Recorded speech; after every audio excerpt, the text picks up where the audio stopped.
Who's a good boy?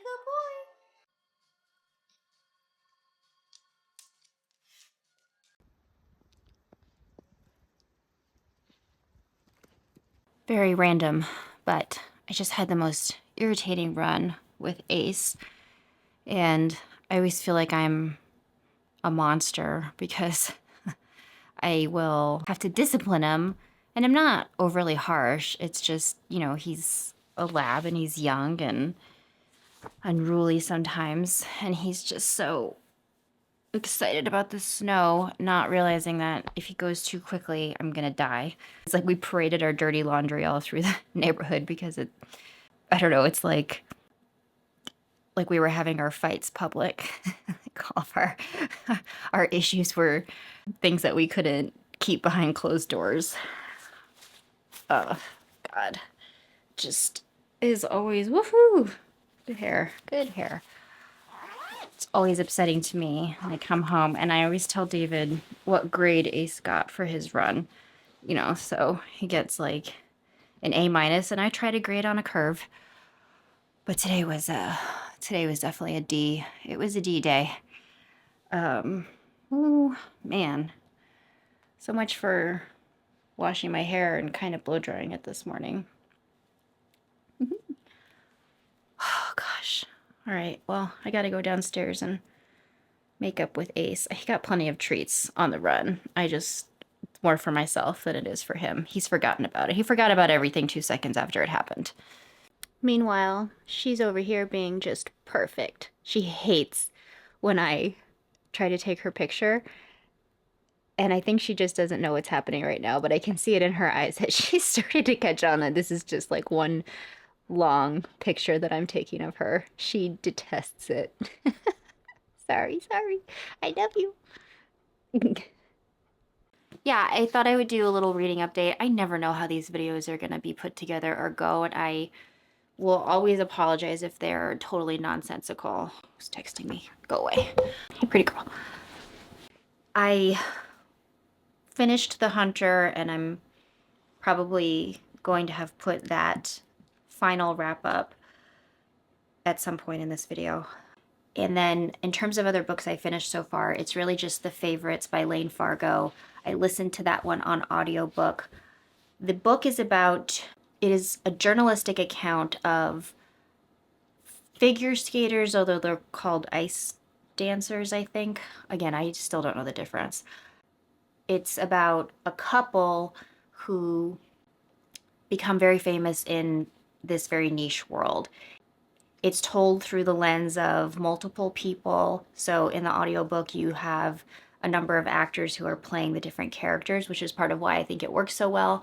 I would say the plot moves along based on the subjective accounts of the main character, who's a woman, and how people perceive her. That might sound strange, but in my opinion, there were events that certainly moved the plot along, but to me, the story's pace is dependent on how people are recalling this very controversial figure. She's like the Tonya Harding, basically, of the ice dancing world. And it really is, I think the intention is to focus on her relationship with her partner for so long, but I really didn't get the sense, honestly, when I was reading the book. Like, to me, it really was an account of this one woman and her experience going from, I mean, Tonya Harding is actually a pretty good comparison. I mean, she goes from being kind of without means. She lives with her brother. She's an orphan. And she overcomes all of these obstacles, but in doing so, she has to become a certain type of person, which I think is not uncommon. You know, if you're a woman, you have to maybe be unlikable. And so how do you navigate the world being unlikable? And how do you deal with fame? And how do you deal with your relationships while you're trying to be a person who accomplishes something? I mean, in this situation, the goal is an Olympic gold medal. So it really is about this specific world, this specific woman, perceptions, the things that happened to her, the things that happened to her and her partner. This is allegedly a romance, and I guess there are elements of that, but it didn't feel that way to me. It felt very akin to Daisy Jones and the Six. I had this book, The Favorites, on as I was doing some other stuff, so I was letting it run past when I normally would have hit stop. And so the author comes on at the end and she's doing her acknowledgments, and she's talking about how she was so like she has a special thank you to Taylor Jenkins Reid, who wrote Daisy Jones and the Six. So it now makes total sense why this book reminded me so much of that one, which is not a knock against it. It's hard to be original, I guess, and I still think the story was really well told. And there were some moments that I was surprised by and heartwarmed by. The only thing I didn't like was the epilogue, and that's because, and your mileage can vary on this, I don't always like an epilogue because not everything needs to be tied into a neat little bow. There are trends in storytelling, and I think the pendulum is swinging a little bit back to where we do want everything like all wrapped up, tidy and neat. I still kind of prefer, if deployed properly, and that is hard to do, I think. So I understand, well, I sometimes like the ambiguity, and I think in this case she would have pulled it off if she had done away with the epilogue. It's fine, and I think a lot of people probably would like it, but me personally, I could have done without it. And I think if I gave book stars, which I don't, I would have like bumped it up a half star if it had not had an epilogue. So for whatever that's worth. Then the other one I started reading is Margo's Got Money Troubles by Rufi Thorpe. And I am absolutely loving this book. I am probably a little over halfway through, yeah. And it is just so, it's such a unique voice. It's really smartly written. I can't remember the last time I read a book that I felt was this witty. And I mean, if I do have to knock the favorites, I really felt the DNA, like I said, of Daisy Jones and the Six in that book. I don't know where she is getting her inspiration from. It's very singular to me. The story is about Margo. She is in college when you meet her, and she has a dalliance with her English professor and ends up getting pregnant. This is all on the jacket, so I'm not spoiling anything. She has to drop out of school. She doesn't have really a way to make money. She's a waitress. And then her father comes back into her life. He's been in and out of her life, but mostly kind of out because he is this like celebrity in the wrestling world. So random. He's kind of fallen on some hard times, and so he shows up at her apartment, and they join forces in a sense, and he helps her while she's navigating being a single mother.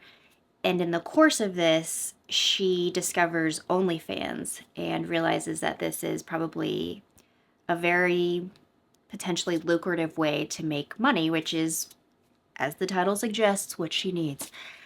I am just having such a good time with it, which I'm glad about because that's what I was hoping to have, and I just like it when my expectations are met once in a while.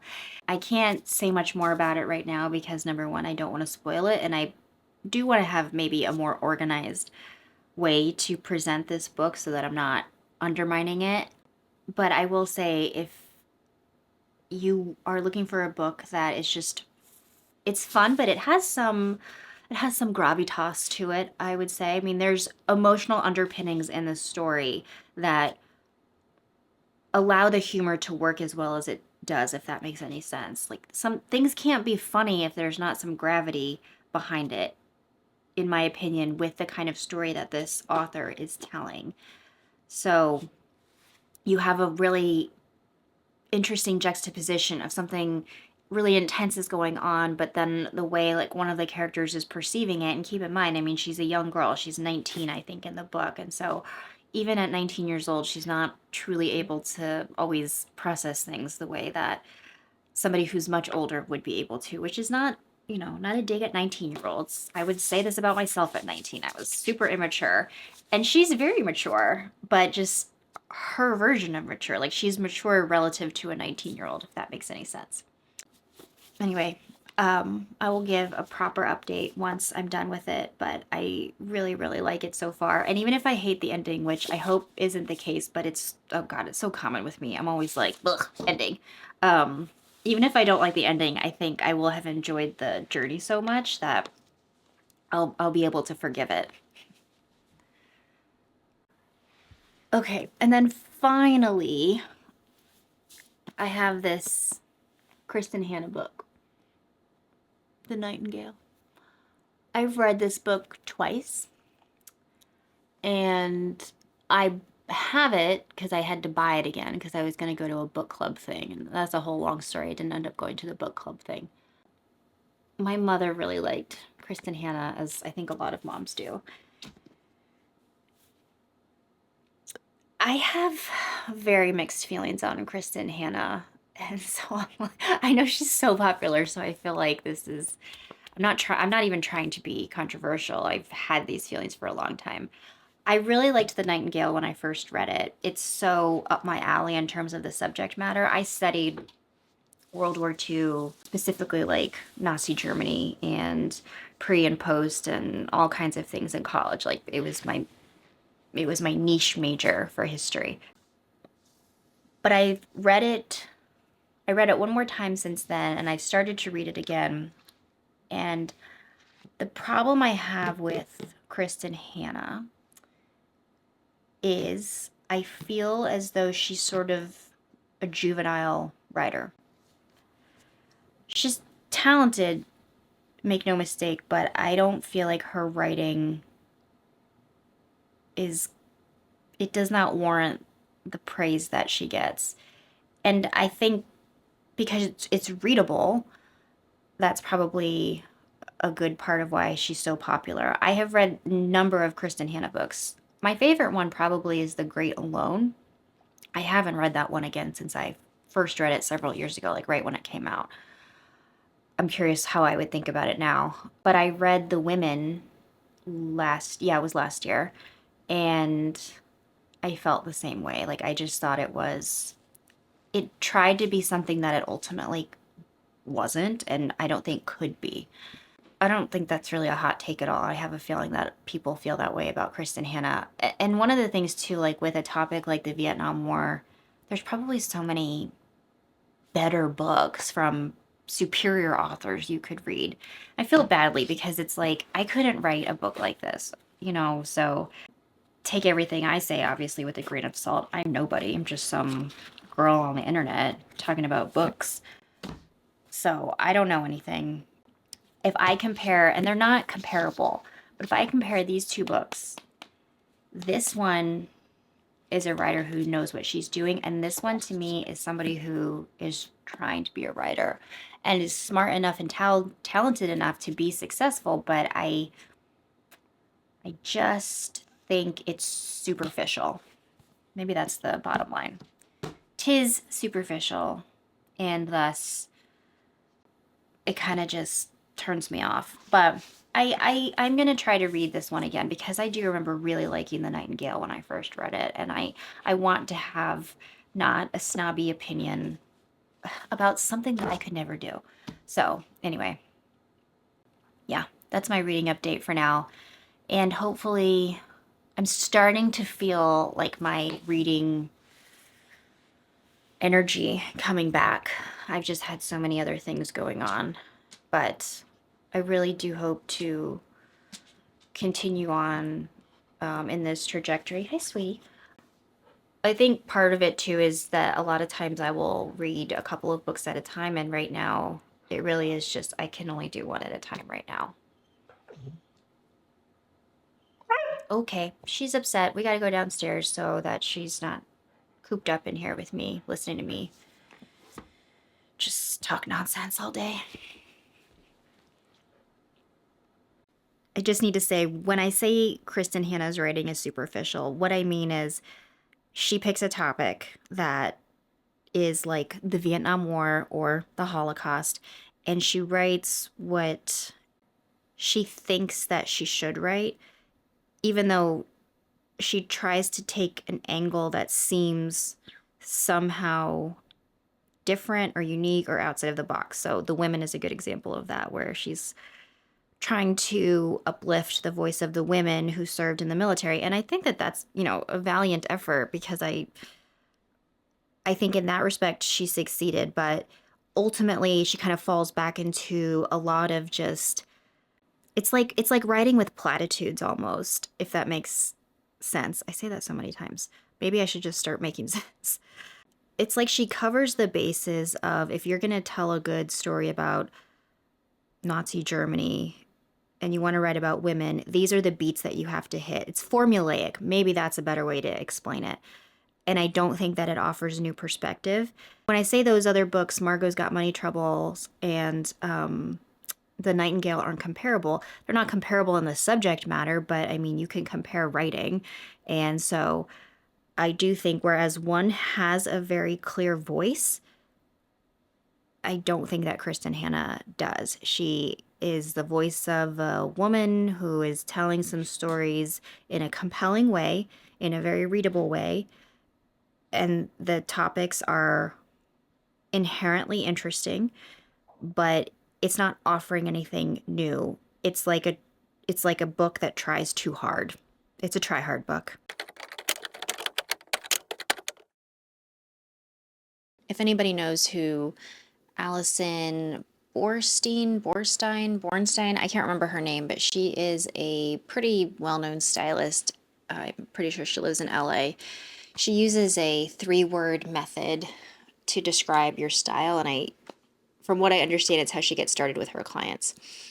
I'm just over here stealing people's original ideas. If I were going to use 3 words to describe this book, they would be quiet, character-driven, which I think is a 2-word hyphenate, so it still counts as one, and I'm going to say raw, because of the emotions that are tied up throughout the book. To recap, The Hunter is written by Tana French, and I really hope I'm pronouncing her name correctly. I'm not quite sure if it's Tana or Tana or what, and I haven't obviously bothered to look. It's the second book following The Searcher. I'm understanding that this might actually be a trilogy revolving around a retired police detective whose name is Cal Hooper. He is living in Ireland. He originally came from Chicago and retired from the police department there. He clearly has some past demons, and he's retired. He's chosen Ireland because of the setting, the beauty, and I think the quietness of it. In the first book, The Searcher, he encounters a local kid whose name is Trey, and series of events leads them to develop a relationship with each other. I don't mean that in a weird way. It's like very, father-child type relationship. In the second book, their relationship has evolved, and they've settled into a rhythm living in this little small town in I'm not sure how to pronounce the name, obviously. I kept saying Ardnackelty, but it might be like Ardnakelty. I don't know. A very small town in Ireland. It's been a while since I read The Searcher, but I believe it's clear in that book that Trey's father, oh, sorry about the light.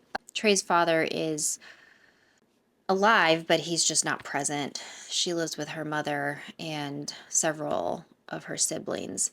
And the family doesn't have the best reputation in town. The father is kind of, he's kind of one of these grifters, maybe is a good word for him. He kind of goes where the wind takes him. He's immature. He doesn't have a lot to do with the family ultimately. Cal Hooper has never met him, but he's a pretty traditional kind of guy. And so when Trey's father comes back into town, it brings up a lot of emotions for Cal, because he occupies this sort of awkward place in Trey's life. He's not related to her. He's not exactly her friend. He's more of a father figure, obviously, but when her actual father comes into town, you can imagine that that creates some tension. And that's part of the tension that drives the book. Trey's father, whose name is Johnny? Yeah, I'm pretty sure it's Johnny. Johnny or Jimmy, but I'm going to say Johnny. he comes back into town with a man that he met, and they have kind of like a get-rich-quick scheme that's going to involve the entire town and all of the people that live there. Trey is really sharp. She's only 14 or 15 years old, but she's smart. And due to the events that occurred in the first book, she has some axes to grind, basically. And in her quest to get revenge for things that happened to her family, and again, things that are explored in the first book, she kind of goes on her own, and there is a distance between her and Cal, which a lot of the events and action in this book aren't so obvious. A lot of it is internal. That's why I say it's character driven. This is a very quiet book about people and how they relate to each other, how their relationships change them and cause them to make certain decisions, and ultimately how they reconcile the choices that they've made with each other and with themselves. Anytime I finish a book, I immediately go on Goodreads. One, so I can update my reading progress, and two, so I can see what other people have said about the book. And I don't remember what the overall star rating, which I think is mostly stupid. I don't know what the overall star rating was, but a lot of the reviews seem to think that this book is too slow paced. And anybody who watched any of my previous videos where I talked about this book will know that I think that that's it's a feature, not a bug. It is so appropriate for this book, for this story, because it's so much more than a thriller. It is an examination, it's a study of people in a very specific setting, but I think it's a commentary on people in general. And one of the things I was really thinking about when I was reading this book was the video game and movie, or not movie, TV show on HBO, The Last of Us. It's an amazing video game and it's an amazing show. I can't wait for the second season, but I always listen. I'm really nerd out on things sometimes, and I highly nerded out on that TV show and the video games. But there was a podcast I was listening to, and I think the director and then the creator of the game were on. The conversation was about how love is in some ways the most dangerous emotion and the most dangerous sort of behavioral trigger for people, because people do some of the worst things they ever do in their whole lives out of love. Maybe that's super obvious, but to me, I was listening and maybe it was also the timing of when you hear something, and it really just landed with me, and it has stayed with me ever since. And I've even looked at my own life and thought about the depths of love for people, and the things that we do for love. As Jaime Lannister famously said at the end of Game of Thrones, the first episode. Again, another thing I will highly nerd out on. I loved this book. I'm curious if there is going to be another book that can top it. I hate to start off the year, even though I was reading this at the end of last year. I hate to start off the year on such a high, because it's oh man, it's only going to go down from here. But maybe it'll be a good reading year. If you enjoy slow books that you can take your time with, that are definitely character driven, there is some action, especially at the end of the book, but it's a journey to get to that part of the book. But it's so rewarding, and I love, love, love the ending. I actually didn't know that it had ended, and then I turned the page and it was the acknowledgments.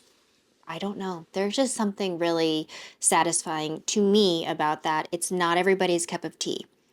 100%. Not everybody's going to like this book, and I think a lot of people might DNF it. Not because it's poorly written or anything, but just because it is more on the slow-paced side. But again, I would encourage anybody who's inclined to pick up this book to give it a chance to, yeah, really, really take your time with it. You can do that, so do it. I have a little bit of an advantage maybe with Tana French, because I've only read one other book as far as I know of hers. I think I read Into the Woods or something, and it was a long time ago, and so I don't remember it. A lot of the reviews that I was reading on Goodreads commented on the fact that they wanted that writing style, where it was, I think a lot of her books center around a certain detective. I'm going to read more of her books. But anyway, this is a departure based on random Goodreads critics. Who's to say? I don't know. But if I'm going to trust those opinions, then these books, The Searcher and the Hunter, are a departure from her normal writing style. So if you are completely uninterested and you only want to read sort of like, I guess, old school Tana French, then this isn't going to be for you. But yeah, I for one am very glad that I picked it up. I even paid full price for the hardcover, and no regrets. I was just sitting here getting ready to start editing this video, and I realized that I'm eating carrots. I never really end my videos. It's always kind of weird or sad. So this is me ending my video. David just texted me. He's probably telling me that he doesn't want to stop where he's supposed to get our dinner from because there's too many people. Anyway, yeah, this is the video. I don't know what else to say. It's over. The video is over.